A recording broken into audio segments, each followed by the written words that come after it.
Assalamualaikum warahmatullahi wabarakatuh. Jumpa lagi kita dalam pembelajaran Pancasila. Melanjutkan sesi yang sebelumnya. Kali ini kita membahas tentang Pancasila sebagai dasar negara.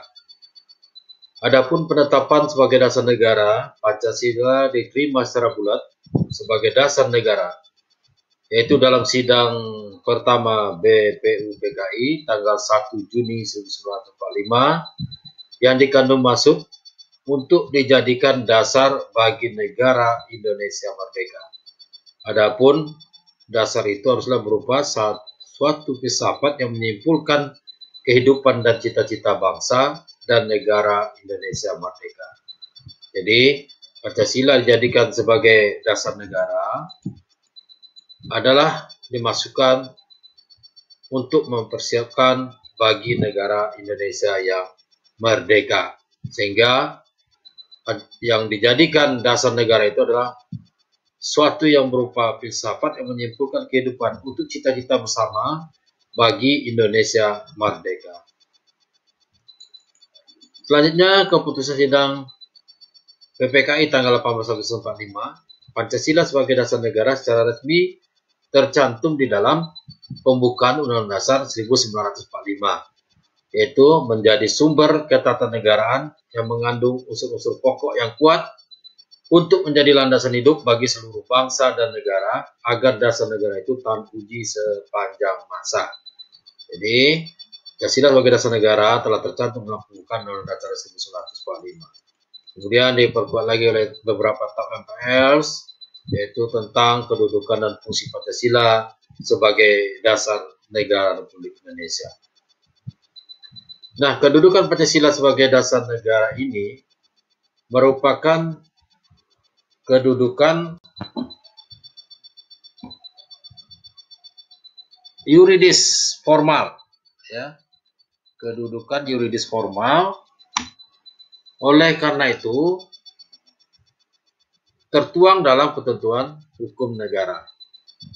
Dalam hal ini yaitu Undang-Undang Dasar 1945. Jadi Pancasila sebagai dasar negara ini merupakan mempunyai kedudukan yuridis yang formal karena tertuang dalam ketentuan hukum negara, yaitu dalam hal ini Undang-Undang Dasar 1945 pada pembagian pembukaan alinea keempat. Penegasan akan kedudukan Pancasila sebagai dasar negara semakin kuat dengan keluarnya ketetapan MPR nomor 7 MPR 98 tentang penegasan Pancasila sebagai dasar negara dan pencabutan ketetapan MPR nomor 2 tahun 78 tentang P4, ya, pedoman penghayatan dan pengamalan Pancasila. Karena ketetapan MPR tersebut menyatakan bahwa Pancasila sebagaimana dimaksud dalam pembukaan Dasar 45 adalah dasar negara dari negara kesatuan Republik Indonesia yang harus dilaksanakan secara konsisten dalam kehidupan bernegara. Jadi dalam Undang-Undang 45 yang diperkuat yaitu di dalam TAP MPR yang menyatakan bahwa Pancasila itu adalah sebagai dasar negara. Apa alasan diterimanya Pancasila sebagai dasar negara? Karena Pancasila memiliki potensi menampung keadaan pluralistik yang dialami oleh bangsa Indonesia, ditinjau dari keanekaragaman agama, suku, bangsa, adat, budaya, ras, golongan, dan sebagainya. Jadi alasan dasarnya diterima Pancasila karena kita adalah masyarakat kita pluralistik yang terdiri dari berbagai macam agama, suku, bangsa, budaya, ras, golongan, sehingga harus ada satu dasar yang kuat yang dipegang oleh masyarakat kita yang beragam ini untuk kepentingan kita bersama dalam negara kesatuan Republik Indonesia. Selanjutnya, Pancasila memberikan jaminan terrealisasinya kehidupan yang pluralistik yang menjunjung tinggi harkat dan martabatnya sebagai makhluk Tuhan secara berkeadilan, sesuaikan dengan kemampuan dan asal-usulnya. Jadi, Pancasila diterimanya Pancasila sebagai dasar negara karena Pancasila mampu memberikan jaminan terrealisasinya kehidupan yang pluralistik dengan tetap menjunjung tinggi harkat dan martabat manusia. Selanjutnya, Pancasila baik Jadi alasan diterimanya Pancasila sebagai dasar negara, di samping memiliki potensi yang bisa menampung keadaan masyarakat kita yang pluralistik, kemudian Pancasila memberikan jaminan realisasinya kehidupan yang pluralistik dengan tetap menjunjung tinggi harkat dan martabat manusia. Selanjutnya, Pancasila juga mempunyai potensi menjamin keutuhan negara Kesatuan Republik Indonesia yang terbentang dari Sabang sampai Merauke, yang terdiri dari berbagai macam ribuan pulau ya. Selanjutnya, Pancasila juga memberikan jaminan berlangsungnya demokrasi dan hak asasi manusia sesuai dengan budaya bangsa. Itulah alasan diterimanya Pancasila sebagai dasar negara. Bahkan Pancasila dianggap mampu menjamin terwujudnya masyarakat yang adil dan sejahtera. Nah, apa pengertian atau makna Pancasila sebagai dasar negara? Artinya adalah Pancasila merupakan fondasi atau landasan yang kuat dan kokoh serta tahan terhadap segala gangguan, hambatan maupun rintangan dari dalam maupun luar, sehingga negara Republik Indonesia dapat tetap berdiri dalam mewujudkan masyarakat yang adil dan makmur. Jadi dasar negara artinya fondasi atau landasan yang kokoh, sehingga kita mampu menghadapi segala gangguan, hambatan, rintangan, ya, baik dari dalam maupun luar, sehingga negara kita tetap berdiri dalam mewujudkan masyarakat adil dan makmur. Kemudian dasar negara itu maknanya merupakan falsafah yang dapat merangkum dan menyimpulkan kehidupan dan cita-cita bangsa dan negara Indonesia yang merdeka. Selanjutnya, pengertian makna dasar negara merupakan pedoman dalam penyelenggaraan negara dan tonggak dalam pembuatan segala peraturan perundang-undangan negara yang mengatur berbagai bidang kehidupan, baik politik, ekonomi, sosial, budaya, dan agama, dan lain-lain. Kemudian makna Pancasila sebagai dasar negara merupakan dasar hukum dan dasar moral dalam penyelenggaraan negara Republik Indonesia. Pengamalannya bersifat objektif, artinya apa adanya, di mana setiap orang yang melanggar akan dikenai sanksi sesuai dengan hukum yang berlaku. Selanjutnya, makna Pancasila sebagai dasar negara merupakan sumber kaidah hukum negara yang secara konstitusional mengatur negara Republik Indonesia beserta seluruh unsur-unsurnya, yaitu rakyat, wilayah, dan pemerintahan negara. Kemudian Pancasila sebagai dasar negara merupakan kaidah negara yang fundamental atau mendasar sehingga sifatnya tetap kuat dan tidak dapat dirubah oleh siapapun. Selanjutnya, Pancasila sebagai dasar negara merupakan dasar arah petunjuk aktivitas berkehidupan bangsa Indonesia dalam kehidupan sehari-hari. Kemudian Pancasila sebagai dasar negara untuk menata negara yang merdeka dan berdaulat. Pancasila sebagai dasar negara untuk mengatur penyelenggaraan aparatur negara yang bersih dan berwibawa sehingga tercapai tujuan nasional yang tercantum dalam pembukaan dan dasar 45 alinea keempat. Dan Pancasila sebagai dasar negara merupakan arah dan petunjuk aktivitas kehidupan bangsa Indonesia dalam kehidupan sehari-hari. Apa fungsi Pancasila sebagai dasar negara? Fungsinya adalah menjadi pandangan hidup bangsa Indonesia, yaitu pedoman hidup bangsa Indonesia dalam mencapai kesejahteraan lahir dan batin dalam masyarakat yang pluralistik atau heterogen dan beraneka ragam. Kemudian fungsinya sebagai jiwa dan kepribadian bangsa Indonesia, yang merupakan ciri khas bangsa Indonesia dalam sikap mental maupun tingkah lakunya, sehingga dapat membedakan dengan bangsa lain. Kemudian fungsinya sebagai dasar Pancasila sebagai dasar negara juga merupakan perjanjian luhur yang telah disepakati dan dikukuhkan oleh para pendiri bangsa, sehingga harus tetap terjaga secara murni dan konsekuen. Selanjutnya, fungsinya adalah sumber dari segala sumber hukum, sehingga segala peraturan perundangan harus sejalan dan tidak boleh bertentangan dengan Pancasila. Kemudian fungsinya juga merupakan cita-cita dan tujuan yang akan dicapai bangsa Indonesia, itu masyarakat adil dan makmur yang merata materi dan spiritual berdasarkan Pancasila. Selanjutnya, fungsinya adalah sebagai pandangan hidup bangsa Indonesia, itu jadikan pedoman hidup dalam mencapai kesejahteraan lahir dan batin dalam masyarakat yang heterogen beraneka ragam. Kemudian jiwa dan kepribadian bangsa Indonesia, artinya Pancasila lahir bersama dengan lahirnya bangsa Indonesia yang merupakan ciri khas bangsa Indonesia dalam sikap mental maupun tingkah lakunya sehingga dapat membedakannya dengan bangsa lain. Ya, kemudian demikianlah pembelajaran Pancasila kita dalam sesi ini, yaitu Pancasila sebagai dasar negara. Mudah-mudahan apa yang telah disampaikan telah diikuti dari awal sampai akhir sehingga dapat memahami materi yang disampaikan di sesi ini, dan silahkan untuk terus bergabung di channel Yantos RW Backpacker Channel untuk mendapatkan ilmu yang bermanfaat, agar ilmu ini lebih bermanfaat lagi untuk dapat kita semua men-share ya ilmu ini kepada orang-orang terdekatnya, sehingga selain dari mendapatkan ilmu juga mendapatkan amal, dan juga bagian dari kewajiban kita sebagai warga negara memberikan edukasi kepada masyarakat tentang pembelajaran Pancasila ini. Demikian, sampai jumpa di sesi yang berikutnya.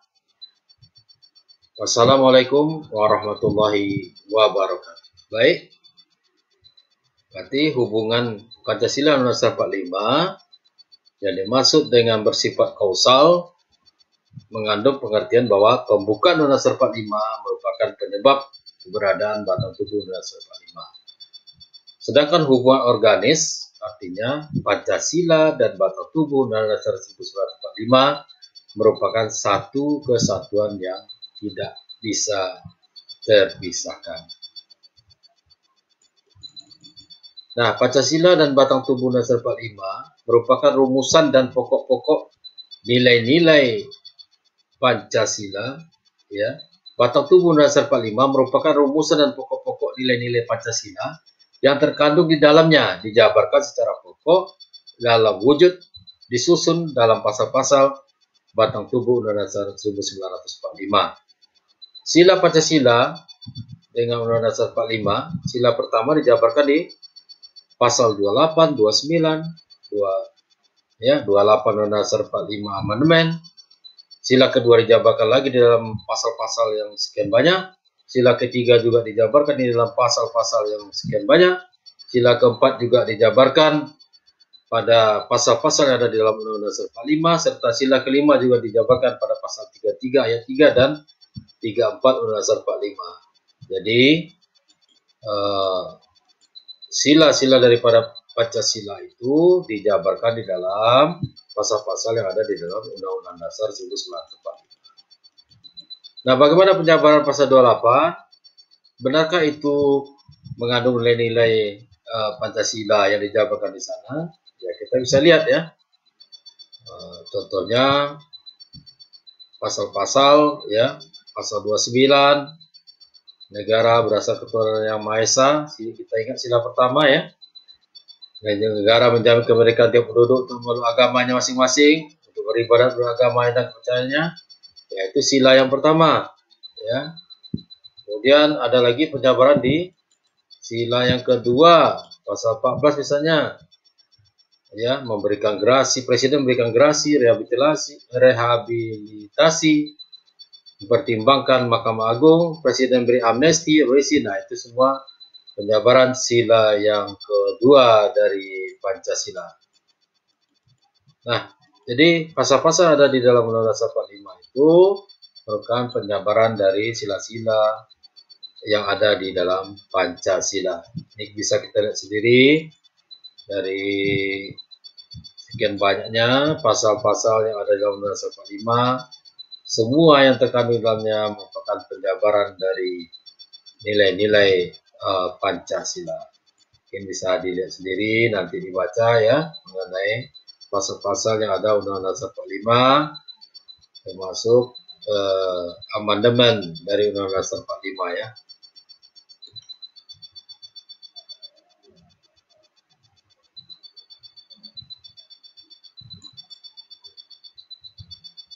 Baik. Ya, dengan kita mempelajari Pancasila ini sebagai dasar negara ya, maka kita dapat mengetahui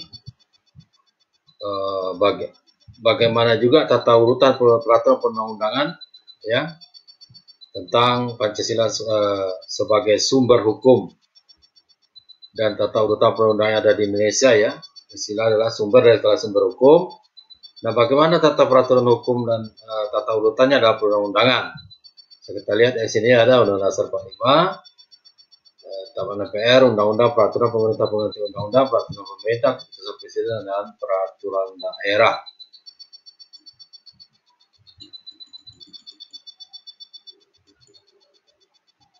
Nah, dalam Undang-Undang Nomor 10 Tahun 2004 tentang pembentukan peraturan perundang-undangan juga menyebutkan daya jenis dan hierarki peraturan perundangan sebagai berikut. Ya, Undang-Undang Dasar Negara Republik Indonesia tahun 1945. Undang-Undang Peraturan Pemerintah Pengganti Undang-Undang, Peraturan Pemerintah, Peraturan Presiden, dan Peraturan Daerah. Pasal 2 Undang-Undang Nomor 10 Tahun 2004 menyatakan bahwa Pancasila merupakan sumber dari segala sumber hukum negara. Hal ini sesuai dengan kedudukannya sebagai dasar filosofis dan negara sebagaimana tertuang dalam pembukaan Undang-Undang Dasar 45 alinea keempat. Demikianlah pembelajaran Pancasila. Kita lanjutkan lagi pembahasan Pancasila sebagai dasar negara ini, yaitu hubungan Pancasila dengan pembukaan Undang-Undang Dasar 1945. Yang pertama, di dalam pembukaan Undang-Undang Dasar 45, bahwa pembukaan Undang-Undang Dasar 1945 dengan Pancasila mempunyai hubungan bersifat formal dan material. Hubungan formal maksudnya ialah tata hidup bernegara tidak hanya berlandas pada azas sosial ekonomi maupun politik, tetapi harus memadukan dengan azas kultur, religius, dan azas-azas kenegaraan yang unsurnya terdapat di dalam Pancasila. Selanjutnya, yang kedua, hubungan pembukaan Dasar 45 dengan Pancasila bersifat material ialah bila kita tinjau dalam perumusan pembukaan Dasar 45 dan Pancasila, materi yang dibahas oleh BPUPKI sebagai perumus ialah filosofi Pancasila.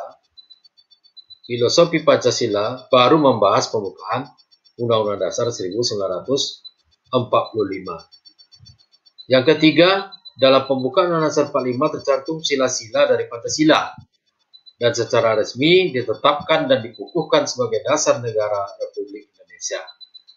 Selanjutnya, pembukaan Undang-Undang Dasar 45 merupakan cita-cita dan suasana kebatinan bangsa Indonesia pada pembukaan Undang-Undang Dasar 45 merupakan cita-cita dan suasana kebatinan bangsa Indonesia. Pada hakikatnya adalah nilai-nilai yang bersifat universal, seperti cita-cita moral, cita-cita hukum, kemerdekaan, keadilan, kemanusiaan. Nah, nilai-nilai ini dirumuskan dalam rangkaian pokok pikiran yang dikristalisasikan menjadi Pancasila. Nah, nilai-nilai itu juga bersifat lestari, artinya terus hidup dan mampu menampung dinamika masyarakat sehingga tetap menjadi landasan perjuangan bangsa dan negara kesatuan. Jadi, nilai-nilai Pancasila itu adalah lestari sehingga dia mampu terus hidup sesuai dengan dinamika perkembangan yang terjadi pada masa ini. Kemudian yang kelima, Pancasila merupakan norma dasar dalam penyelenggaraan bernegara, menjadi sumber dari segala sumber, baik tertulis maupun tidak tertulis di Indonesia. Nah, dalam pengertian bersifat yuridis kenegaraan, Pancasila yang berfungsi sebagai dasar negara tercantum di dalam alinea keempat pembukaan Undang-Undang Dasar 1945. Yang keenam, pembukaan Undang-Undang Dasar 45 alinea keempat, maka disusunlah kemerdekaan kebangsaan Indonesia itu.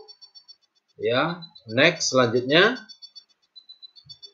berdasar kepada ketuhanan yang Maha Esa, kemanusiaan yang adil beradab, persatuan Indonesia dan kerakyatan yang dipimpin oleh kebijaksanaan dalam persyaratan perwakilan, serta mewujudkan suatu keadilan sosial bagi seluruh rakyat Indonesia. Ini ada Pancasila dalam pembukaan Dasar 45 alinea keempat.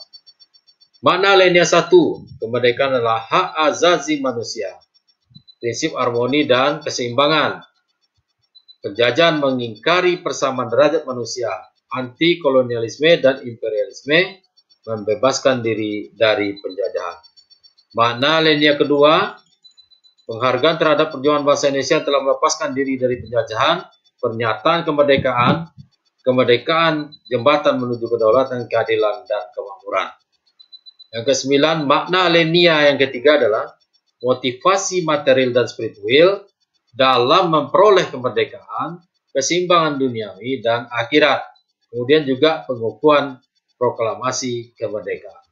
Adapun makna alinea keempat, memuat tujuan negara, memuat azas politik negara republik dan berkedaulatan rakyat, memuat ketentuan akan diadakannya undang-undang dasar, pasal-pasal undang-undang dasar, memuat dasar negara yaitu Pancasila. Nah, hubungan Pancasila dan Undang-Undang Dasar 45 ini bersifat kausal dan organis. Ya, hubungan Pancasila dengan batang tubuh Undang-Undang Dasar 1945 bersifat kausal dan organis. Hubungan kausal mengandung pengertian bahwa pembukaan Undang-Undang Dasar 45 merupakan penyebab keberadaan